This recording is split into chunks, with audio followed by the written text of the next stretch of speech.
Hello and welcome. आप सभी का स्वागत है current affairs daily by knowledge hub. तो अगर आप इस चैनल पर नए हैं तो ज़रूर सब्सक्राइब कर ले और बेल आइकन को भी क्लिक कर ले ताकि ऐसी इंपॉर्टेंट करंट अफेयर्स के वीडियोस आपसे कभी मिस ना हो जाए। तो आज है 7 जनवरी 2022। तो आज से जुड़ी जितने भी इंपॉर्टेंट करंट अफेयर्स है वो हम लोग इस वीडियो में जानते हैं। तो अगर आपको इस वीडियो यानी इस लेक्चर की पीडीएफ चाहिए तो आप ज़रूर इस चैनल को टेलीग्राम ग्रुप को ज्वाइन कर सकते हैं, जिसका लिंक जो है वो मैं डिस्क्रिप्शन में प्रोवाइड कर चुका हूँ।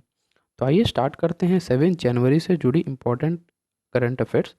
तो सबसे पहली जो न्यूज़ है वो है पीएम नरेंद्र मोदी ने विजिट किया है मणिपुर एंड त्रिपुरा और साथ ही साथ वहाँ पर कुछ इनॉग्रेट किए हैं और जो फाउंडेशन स्टोन भी रखा है कुछ इम्पोर्टेंट डेवलपमेंट प्रोजेक्ट्स के लिए। ठीक है, तो ये कहाँ की बात हो रही है? ये मणिपुर और त्रिपुरा की बात हो रही है। जब नरेंद्र मोदी वहाँ पर विजिट के लिए गए हैं, वहाँ पर कुछ इनॉग्रेट और कुछ फाउंडेशन स्टोन रखा गया है कुछ डेवलपमेंट प्रोजेक्ट का। ओके, तो अब बात कर लेते हैं मणिपुर का। तो मणिपुर का जो चीफ मिनिस्टर है वो है बायरेन सिंह। और यहाँ की इम्पोर्टेंट कुछ रिवर्स हैं जो कि यहाँ पर दिया हुआ है, आप ध्यान से पढ़ सकते हैं। तो ये थी न्यूज़। आगे बढ़ते हैं अगले न्यूज़ के ऊपर जो कि है union minister doctor Jitendra Singh ने लॉन्च किया है 75th platinum jubilee year of the CSIR, यानी जो council of scientific and industrial research, और NPL का मतलब होता है नेशनल फिजिकल लेबोरेटरी। ये जो है लेबोरेटरी, इसका 75th ईयर कंप्लीट हो चुका है, तो इसीलिए इन्होंने लॉन्च किया है इसको as a 75th platinum jubilee year of the जो भी इंस्टीट्यूट लेबोरेटरी के बारे में मैंने बताया है, जिसका नाम है CSIR और NPL। ओके, तो ये चीज़ आपको ध्यान रखना है। तो अभी बात कर लेते हैं ये इस ऑर्गेनाइजेशन की जो डायरेक्टर जनरल हैं उनके बारे में। तो उनका नाम है शेखर सी मांदे और इसके हेडक्वार्टर्स की बात करें न्यू दिल्ली, जो कि दिल्ली में है। ओके, आगे बढ़ते हैं। WFP यानी वर्ल्ड फूड प्रोग्राम और TAPF यानी अक्षय पात्रा फाउंडेशन, इन दोनों ने मिलकर पार्टनरशिप किया है टू एनहांस जो PM की जो पोषण स्कीम है ना, जो पोषण स्कीम यानी प्रधानमंत्री शक्ति कुछ स्कीम है पोषण। ठीक है, ये जो पोषण स्कीम है इस पे कुछ हेल्प करने का, यानी इन दोनों ने मिलकर कुछ प्रोग्राम इस प्रोग्राम में हेल्प करेंगे। जैसे कि जो पोषण स्कीम में क्या होता है, हम लोग मिड डे मील्स प्रोवाइड करते हैं। जो नेशनल प्रोग्राम है, जो मिड डे मील्स प्रोग्राम है, उसमें थोड़ी सी ये लोग हेल्प करेंगे ताकि जो फूड में जो सेफ्टी होती है, जो हाइजीन होती है, और जो जिस हिसाब से हम लोग फूड को बॉईल करते हैं या बनाते हैं, तो उसमें जो न्यूट्रिशनल वैल्यू है उस चीज़ को मेंटेन करने के लिए अभी वर्ल्ड फूड प्रोग्राम और द अक्षय पात्रा फाउंडेशन, ये लोग दोनों मिलकर इसके ऊपर अभी काम करेंगे। ओके, अब बात कर लेते हैं वर्ल्ड फूड प्रोग्राम के बारे में। तो इसके जो एग्जीक्यूटिव डायरेक्टर है वो है डेविड बियास्ले और हेडक्वार्टर्स की बात करें रोम इटली में है। इसका एस्टैब्लिशमेंट जो हुआ था वो है 1961 में हुआ था। ओके, इतनी चीज़ आपको याद रखनी है। अगली बात करते हैं उजाला जो प्रोग्राम था, जो आपको पता ही होगा LED जो बल्ब्स हम लोग देते हैं, इसने कंप्लीट किया। ये जो प्रोग्राम था इसने 7 ईयर्स कंप्लीट कर दिए और इसका जो एक डेटा के हिसाब से बताया जा रहा है कि 48, ये जो 7 ईयर्स कंप्लीट हुआ है इसके द्वारा जितने भी LED बल्ब्स को जो डिस्ट्रीब्यूट किया गया है ना, उन सभी को कैलकुलेट करते हुए बताया जा रहा है कि ऑलमोस्ट 48 बिलियन किलोवाट आवर्स की जो एनर्जी है वो हर साल सेव किया गया है। तो आप समझ सकते हैं कितनी ज़्यादा नंबर है ये। तो अब बात कर लेते हैं ये जो उज्ज्वला जो योजना है ये कब आया था, कब लॉन्च किया गया था? ये 2015 में लॉन्च किया गया था। और ये कौन सी मिनिस्ट्री के अंडर में आता है? मिनिस्ट्री ऑफ पावर के अंडर में ये आती है। ओके, तो इतनी चीज़ आपको इसके बारे में जानना है। आगे बढ़ते हैं। एंटीगुआ और बारबुडा, ये दो जो यानी कंट्रीज है, ये पार्ट बन गए हैं कौन से, member of international solar alliance के मेंबर बन गए हैं। अब कितने वे मेंबर बन गए हैं, 100 यानी 102 मेंबर बन गए हैं ये दो। ओके, इंटरनेशनल सोलर अलायंस के बारे में बात करें तो जो COP21 जो हुआ था उस वक्त इंडिया के प्राइम मिनिस्टर ने फ्रांस की मदद के साथ इसे लॉन्च किया, यानी इसका प्रस्तावना रखा था, ताकि जो इक्वेटोरियल एरिया है ना, जो इक्वेटर है, तो ऊपर है ट्रॉपिक ऑफ कैंसर और नीचे जो टॉपिक ऑफ कैप्रिकॉर्न, इनके बीच में जितने भी कंट्रीज आते हैं इन सभी के पास क्या है कि high amount of solar energy मिलता है। तो इन सभी को मिलाकर एक पावर ग्रिड बनाया जाएगा, जहाँ पर वन सन वन ग्रिड के हिसाब से ये सारी चीज़ें आगे बढ़ेगी। ओके, तो ये चीज़ें आपको ध्यान में देना है। आगे बढ़ते हैं। आरबीआई ने कुछ शेड्यूल बैंक है, जो एयरटेल पेमेंट जो बैंक है, इसको एक शेड्यूल बैंक का दर्जा दे दिया है। तो ये चीज़ इतना ही है। अब इससे पहले कितने सारे शेड्यूल बैंक्स थे, तो ये हो गई एक एयरटेल पेमेंट बैंक, अभी ये शेड्यूल बैंक में आ गया है। इससे पहले की बात करें, जो पेटीएम पेमेंट बैंक है उसे भी शेड्यूल बैंक में कहा जाता था, और इंडिया पोस्ट पेमेंट बैंक, इसे भी शेड्यूल बैंक की दर्जा मिली हुई है। और साथ ही साथ जो फिनो पेमेंट बैंक है, इसे भी हम लोग शेड्यूल बैंक ही कहते हैं। ओके, तो इतनी चीज़ आपको यहाँ पर याद रखना है। अगली है, आरबीआई ने इंट्रोड्यूस किया है मार्केट मेकिंग स्कीम, किस चीज़ के लिए, to promote FPD to trade in RD scheme. अब ये आरडी क्या है, जो डायरेक्ट रिटेल डायरेक्ट जो प्लान होता है आरबीआई का, उसमें जिस हिसाब से जो लोग बाय एंड सेल करते हैं जो सिक्योरिटीज़, उसमें थोड़ी सी चेंजेस की है। क्या है, अब क्या है, पीडी को प्रमोट करेंगे। ठीक है, किसके बदले में, आरडी के बदले में। जो प्राइमरी डीलर्स होते हैं उनको प्रमोट किया जाएगा, जो आरबीआई आरडी जो स्कीम होता है उसमें। ठीक है, तो ये चीज़ है। अब आरबीआई के बारे में होप आप सभी को पता ही होगा, अगर आपको नहीं पता है तो जान लीजिए। इसकी जो इस्टाब्लिशमेंट हुआ है वो 1 अप्रैल 1935 को हुआ है, और इसकी हेडक्वार्टर्स की बात करें मुंबई महाराष्ट्र में है। और इसके जो गवर्नर है वो है शक्तिकांता दास, जो कि 25 नंबर के गवर्नर हैं, और कुछ 4 डिप्टी गवर्नर्स होते हैं, उनका नाम यहाँ पर दिया हुआ है। आगे बढ़ते हैं अगले न्यूज़ के ऊपर, जो कि आरबीआई ने कैंसिल किया है जो ऑथराइजेशन सर्टिफिकेट होते हैं ना, 2 पेमेंट सिस्टम ऑपरेटर्स का। अब वो कौन कौन है, तो Muthoot vehicle and asset finance इनका, और AKO यानी एको इंडिया फाइनेंशियल सर्विसेज, इन दोनों लोगों का जो लाइसेंस है यानी ऑथराइजेशन है उस सर्टिफिकेट का, उसे कैंसिल कर दिया गया है। ओके, तो ये है इस न्यूज़।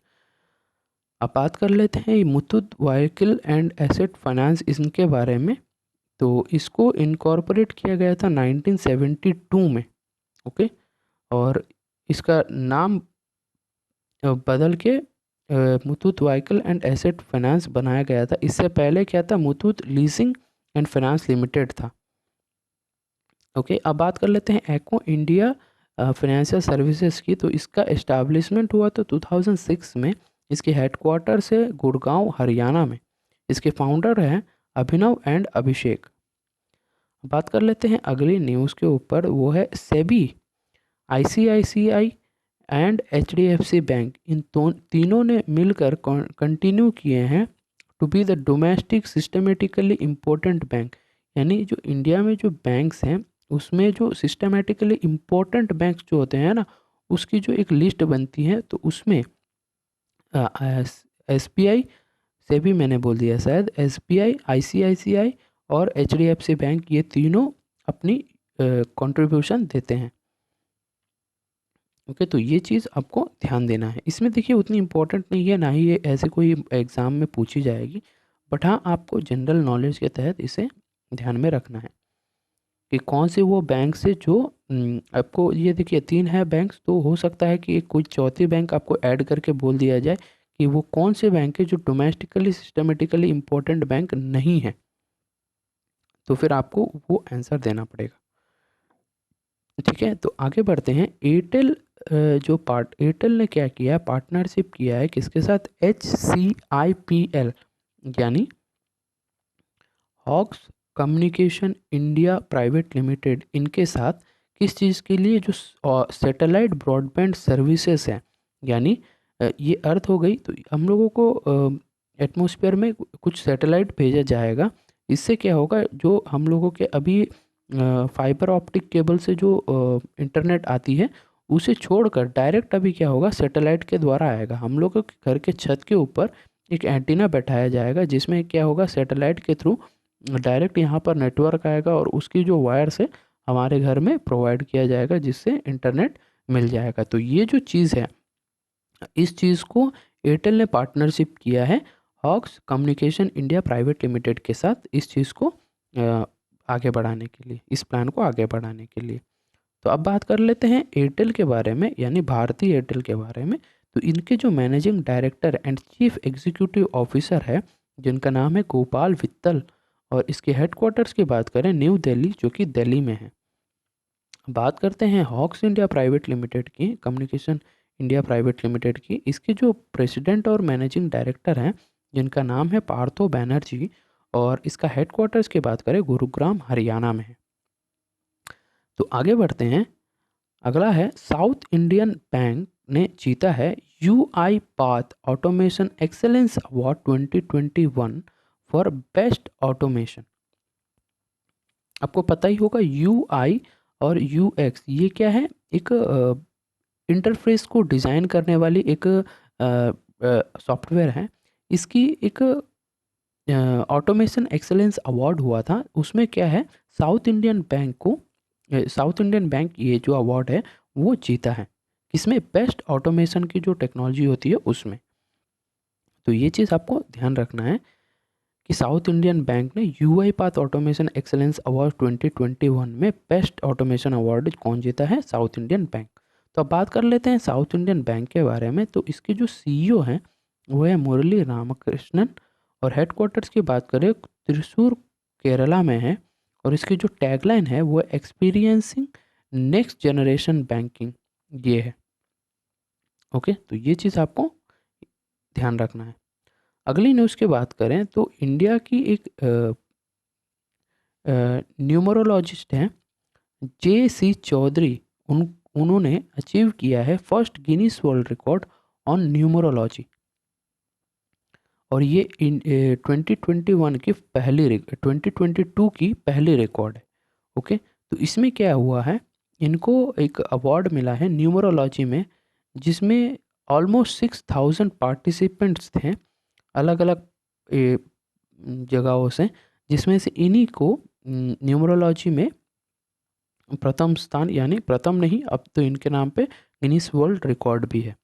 ओके, तो ये थी न्यूज़। अगली न्यूज़ के बारे में बात करें तो BOB यानी बैंक ऑफ बड़ौदा ने अपॉइंट किया है क्रिकेटर सफाली वर्मा को एज ब्रांड एंडोसर। ठीक है, तो अब सफाली वर्मा BOB यानी बैंक ऑफ बड़ौदा की क्या बन गई है, ब्रांड एंडोसर बन चुकी है। तो ये चीज़ आपको ध्यान रखना है। अब बात कर लेते हैं बैंक ऑफ बड़ौदा के बारे में। तो बैंक ऑफ बड़ौदा के जो MD एंड CEO हैं वो है संजीव चड्ढा जी, और हेडक्वार्टर्स की बात करें वो है वडोदरा गुजरात में। अब इसके जो मर्ज हुआ है, कौन सा बैंक्स मर्ज हुए हैं इसमें, दीना बैंक और विजया बैंक। ये कब हुआ था, 2019 में हुआ था। तो इतनी चीज़ आपको इसमें याद रखना है। आगे बात करते हैं, जो अजय कुमार चौधरी और दीपक कुमार, ये दोनों अपॉइंट किए गए हैं as executive directors of RBI। Okay, तो ये चीज़ आपको ध्यान रखना है। तो आगे बढ़ते हैं, जो श्रीलंका के क्रिकेटर हैं भानुका राजपक्षा, इन्होंने अनाउंस किया है रिटायरमेंट फ्रॉम इंटरनेशनल क्रिकेट। ठीक है, तो ये चीज़ें आपको याद रखनी है। इससे पहले भी मैंने कुछ बताया है, प्रीवियस वीडियोस में मैंने आपको बताया है। पहले हैं हरभजन सिंह, और न्यूजीलैंड के रॉस टेलर, और साउथ अफ्रीका के क्विंटन डिकॉक, और पाकिस्तान के एक प्लेयर हैं अब्दुल, नाम मैं भूल जा रहा हूँ। तो ये कुछ प्लेयर है, इन इन लोगों ने भी इंटरनेशनल क्रिकेट से, और हरभजन सिंह से तो पूरी क्रिकेट से ही रिटायरमेंट ले ली है। ठीक है, तो ये चीज़ आपको ध्यान रखना है। अब ये है श्रीलंका के, तो श्रीलंका के बारे में कुछ इंपॉर्टेंट बात कर लेते हैं। इन यहाँ के जो प्रेसिडेंट है उनका नाम है गोटाबिया राजापक्सा। यहाँ के जो कैपिटल है वो है श्रीवर्धनम कुट्टे, और यहाँ की जो करेंसी है वो है श्रीलंकन रूपी। ओके, इतनी चीज़ आपको ध्यान रखनी है। एक न्यूज़ है, सोशल वर्कर और पद्मश्री से अवार्ड किया गई एक जो सिंधु ताई, इनको आप हो सके मतलब इनको आप जानते ही होंगे। सिंधु ताई ये एक सोशल वर्कर है, और साथ ही साथ इनको पद्मश्री से भी अवार्ड किया गया था 2021 में। लास्ट ईयर ही इनको अवार्ड किया गया था। और इनके नाम पे बहुत सारे ऐसे इंपॉर्टेंट अवार्ड है, जैसे कि mother Teresa award for social justice, इनकी निधन हो गया है। ओके, तो ये चीज़ आपको ध्यान देनी है। सिंधु ताई, ये नाम आप लोग ध्यान रखिएगा, बाकी और कुछ नहीं। अगला है, हार्पर कोलिन ने अनाउंस किया है, announced the release of new book Mamata beyond 2021 नामक ये जो बुक है, ये बुक को कौन अनाउंस किया है? हार्पर कॉलिन्स, इन्होंने अनाउंस और रिलीज किया है। किसके द्वारा? जयंता घोषाल के द्वारा ये चीज़ अनाउंस और लॉन्च किया गया है। और इसे ट्रांसलेटेड कौन किया है? अरुणव सिन्हा नामक इंसान ने इसको ट्रांसलेट किया है। तो ये एक इम्पॉर्टेंट बुक है, जो बुक का नाम है ममता बियॉन्ड 2021, ये नामक बुक है। तो इससे जुड़ी कुछ इम्पोर्टेंट न्यूज़ आप लोग को ध्यान रखना होगा। अब ये किसके द्वारा किया गया है? पहला है जयंता घोषाल, इसे ट्रांसलेट कौन किया गया है? अरुणव सिन्हा। अब इसे अनाउंस कौन किया है? वो है हार्पर कॉलिन्स। इतनी चीज़ को आपको ध्यान रखना है। तो आगे बढ़ते हैं अगले न्यूज़ के ऊपर, जो कि है धैरेंद्र झा ने, एक ऑथर है, उन्होंने एक बुक लिखा है जिनका नाम है Gandhi's assassin, the making of Nathuram Godse and his idea of India. ये नामक जो बुक है, ये कौन लिखा है, कौन ऑथराइज किया है? धीरेन्द्र झा। ये चीज़ आपको याद रखनी है। ओके, दो बुक्स हो गए। पहले है ममता, क्या है? ममता बियॉन्ड 2021, ये एक बुक है। और अगली बुक है Gandhi's assassin, the making of Nathuram Godse and his idea of India. Sorry, ये चीज़ें आपको ध्यान रखनी है, ये दो बुक्स आपको याद रखनी है। अगला है, 5th पोसोको डे सेलिब्रेट किया गया है 3 जनवरी 2022 को। ओके, पोसोको का मतलब क्या है? Power system operation cooperation limited, ये नामक डे, यानी इनके नाम पे ये हर साल 5th जनवरी को, 3 जनवरी को ये ऑब्जर्व किया जाता है। ओके, तो ये चीज़ आपको ध्यान रखना है। इसी के साथ हम लोग आज का करंट अफेयर्स यानी 7 जन का जो जो भी करंट अफेयर्स है वो हम लोगों ने कंप्लीट कर लिया है। तो अगर आपको ये वीडियो अच्छी लगी है तो ज़रूर इस वीडियो को लाइक करें, और आप इस चैनल पे अगर नए हैं तो आप सब्सक्राइब करके बेल आइकन को भी क्लिक कर सकते हैं। और आप चाहते हैं कि आपके अड़ोस पड़ोस में जो भी बच्चे हैं वो लोग भी एजुकेशन लेके यानी ये करंट अफेयर्स का फ़ायदा ले, तो आप उनको ये वीडियो शेयर कर सकते हैं। और आपको इस लेक्चर का पीडीएफ चाहिए तो आपको टेलीग्राम ग्रुप ज्वाइन ही करना पड़ेगा, जिसका लिंक जो है वो मैं डिस्क्रिप्शन में प्रोवाइड कर चुका हूँ। तो ये थी इस वीडियो की डिटेल्स। तो इसी के साथ कहना चाहता हूँ थैंक यू, और मिलते हैं अगली वीडियो में। तब तक के लिए जय हिंद।